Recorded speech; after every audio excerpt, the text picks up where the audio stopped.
ये मेरे साथ मेरे वरिष्ठ सहयोगी राजीव रंजन भी बने हुए हैं।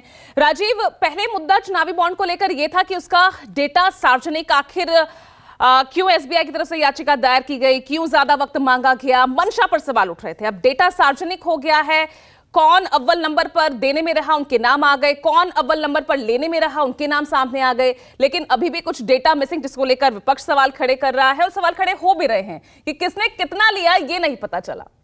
तो अब आप इस पूरे मामले को आप कैसे देख रहे हैं?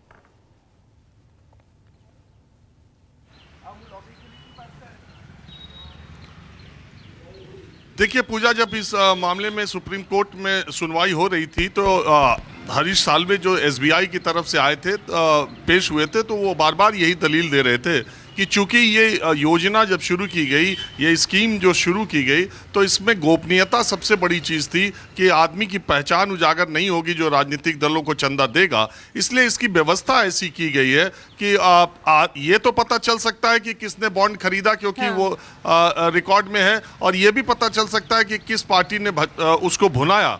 लेकिन ये तय कर पाना और एसबीआई को ये बता पाना कि फला बॉन्ड को फला तारीख को खरीदा गया और फला तारीख को भुनाया गया और इस पार्टी के द्वारा भुनाया गया, इसके लिए उनको वक्त चाहिए होगा। और ये बहुत बड़ी एक्सरसाइज है, वो सार्वजनिक ना हो पाए इसलिए उसकी दलील दे रहे थे। सुप्रीम कोर्ट ने चूंकि ऐसा आदेश दिया था कि उन्हें सुप्रीम कोर्ट की ऐसी मंशा दिखाई दे रही थी कि वो जल्द से जल्द आंकड़ों को सार्वजनिक कराना चाहता है, क्योंकि उसने असंवैधानिक इस इलेक्टोरल बॉन्ड को कर दिया। तो इसलिए उन्होंने कहा कि आप दो सेट्स में दो तरह की आप सूचनाएं दे दीजिए, एक तरफ जिन्होंने खरीदा है और एक तरफ जिन्होंने बुनाया। वो दोनों सामने आ गए, लेकिन आप को रिलेट नहीं कर सकते कि कौन वाला बॉन्ड किस पार्टी ने बुनाया।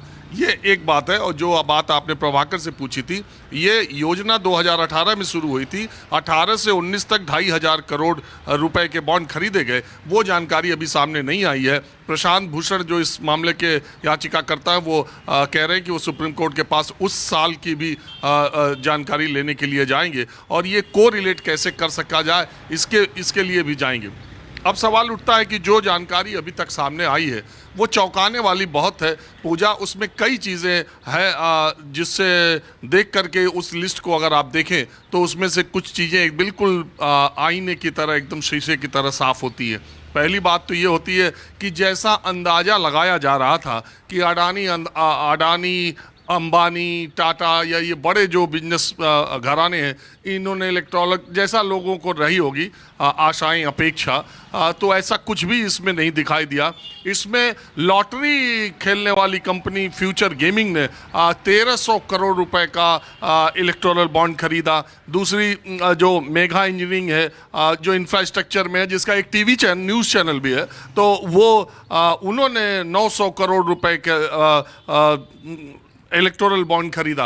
और फार्मा कंपनियों ने, माइनिंग की कंपनियों ने और इस इंफ्रास्ट्रक्चर कंपनियों ने ही सबसे ज़्यादा इलेक्टोरल बॉन्ड खरीदे हैं। सबसे सवाल जो टॉप 3 इलेक्टोरल बॉन्ड खरीदने वाले लोग हैं, उसमें आप ये देखिए कि बड़ी हैरत अंगेज बात है कि फ्यूचर गेमिंग पर एक महीने की, जिस महीने ईडी ने उसकी 409 करोड़ रुपए की प्रॉपर्टी अटैच की, ईडी ने उसी के एक हफ्ते बाद उस कंपनी ने 100 करोड़ रुपए का इलेक्टोरल बॉन्ड खरीदा है। तो एक तरफ 409 करोड़ रुपए की उसकी संपत्ति अटैच हो रही है, दूसरी तरफ 100 करोड़ रुपए की वही कंपनी इलेक्टोरल बॉन्ड खरीद रही है, और वो लगातार इलेक्टोरल बॉन्ड खरीद रही है और 1,300 करोड़ रुपए तक खरीदती जा रही है। और इसी तरह से आप देखिए बहुत सारी इसमें कंपनियां ऐसी हैं जो ईडी, सीबीआई या इनकम टैक्स के राडार पर हैं, और जिस वक्त उनके खिलाफ जांच हो रही है उसी वक्त वो इलेक्टोरल बॉन्ड भी खरीद रहे हैं। और अगर आप इसको देखें, ये तो पहले से तय था, भारतीय जनता पार्टी की ज़्यादा राज्यों में सरकार है, केंद्र में सरकार है, तो हमेशा से ये ट्रेंड है, जिसकी सरकार रहती है उसे चंदा ज़्यादा मिलता ही मिलता है। और ये तो अभी इलेक्टोरल बॉन्ड है, नकदी को छोड़ दीजिए, तो आधे के करीब हिस्सा जो है वो भारतीय जनता पार्टी का है। दूसरे नंबर पर पार्टी 1,600 करोड़ के आसपास टीएमसी का है। और आपको ये भी जान के इसमें अगर आप देखें आंकड़ों को, तो टीएमसी को भी जो चंदा मिला है वो 2021 में पश्चिम बंगाल के विधानसभा चुनाव जीतने के बाद ऐसे लगता है कि धड़ाधड़ इलेक्टोरल बॉन्ड खरीदे गए और टीएमसी के भजाए गए 1600 करोड़ रुपए कांग्रेस पार्टी से ज़्यादा उसे मिला है इलेक्टोरल बॉन्ड। तो बीआरएस आप देखिए चुनाव के पहले और पिछले साल में बीआरएस को भी अच्छा खासा इलेक्टोरल बॉन्ड से फायदा हुआ है, लेकिन इस लिस्ट में जैसे कि उम्मीद थी कि बीजेपी ने टॉप किया है तो वो टॉप ही किया है, लेकिन किसने किसको कितना दिया है ये पता चलता तो ज़्यादा चीज़ें क्लियर होती, तब ये ज़्यादा पता चलता कि इलेक्टोरल बॉन्ड के जरिए सरकारों ने पार्टियों ने चंदा देने वालों को उपकृत किया है या नहीं। अभी आप केवल अंदाज़ा लगा सकते हैं। जी बिल्कुल, आपने बिल्कुल सही कहा।